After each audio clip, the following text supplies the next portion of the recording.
ఆప్ అధినేత ఢిల్లీ సీఎం అరవింద్ కేజ్రీవాల్కు ఎట్టకేలకు చెరసాల నుంచి విముక్తి లభించింది. అత్యున్నత న్యాయస్థానం ఆయన అరెస్ట్ అక్రమం కాదంటూనే బెయిల్కు లైన్ క్లియర్ చేసింది. బట్ ఆయన బెయిల్పై అనేక కండిషన్స్ విధించింది.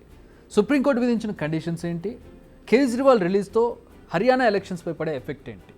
ఢిల్లీ లిక్కర్ స్కామ్ కేసులో అరెస్ట్ అయిన ఆమ్ ఆద్మీ పార్టీ అధినేత అరవింద్ కేజ్రీవాల్ ఎట్టకేలకు తీహార్ జైలు నుంచి బయటకు వచ్చారు.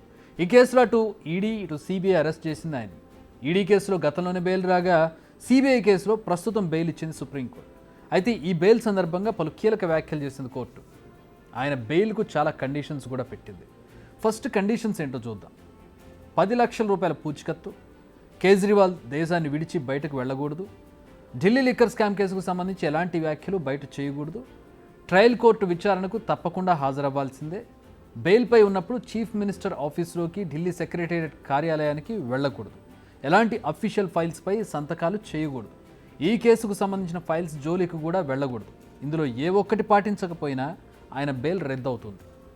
ఇవి ఆయన బెయిల్ కండిషన్స్. ఇక సుప్రీంకోర్టు చేసిన కీలక వ్యాఖ్యలు చూద్దాం. అరవింద్ కేజ్రీవాల్ అరెస్ట్ అక్రమం కాదు, సరైనదే. అలాగని ఓ వ్యక్తిని నేరం నిరూపించకుండా జైల్లోనే మగ్గేలా చేయడం వారి స్వేచ్ఛను హరించడమే. నిజానికి ఇవి రెండు చాలా కీలక వ్యాఖ్యలు అని చెప్పాలి.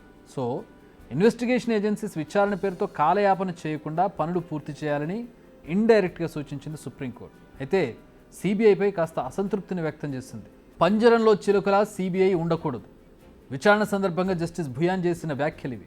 ఈడీ కేసులో కేజ్రీవాల్కు బెయిల్ వచ్చే సమయంలో సిబిఐ అరెస్ట్ చేయడం ఏంటని ఆయన ప్రశ్నించారు.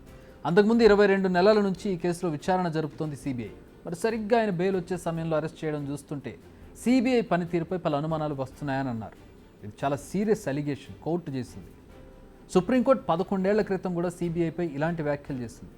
కోల్ స్కామ్ మీకు గుర్తుండే ఉంటుంది. కోల్ స్కామ్ కేసులో విచారణ జరుపుతున్న సమయంలో ఈ వ్యాఖ్యలు చేసింది సుప్రీంకోర్టు. ఆ తర్వాత మళ్ళీ ఇప్పుడు ఇలాంటి వ్యాఖ్యలు చేసింది. ఇప్పుడు ఈ వ్యాఖ్యలను సమర్థిస్తూ బీజేపీపై నిప్పులు చెరుగుతున్నారు ఆప్ నేతలు.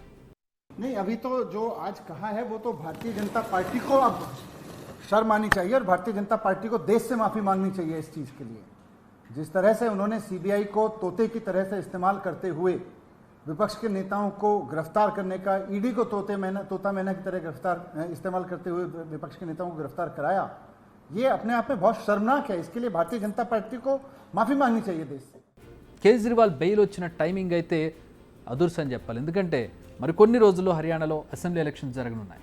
ఒంటరిగా బరిలోకి దిగి తమ సత్తా చాటాలని ఇప్పటికే డిసైడ్ అయింది. ఇప్పటికే నామినేషన్స్ గడువు కూడా ముగిస్తుంది. ఇలాంటి సమయంలో కేజ్రీవాల్ బయటికి రావడం ఆ పార్టీ నేతలకు బూస్ట్ ఇచ్చే అంశం.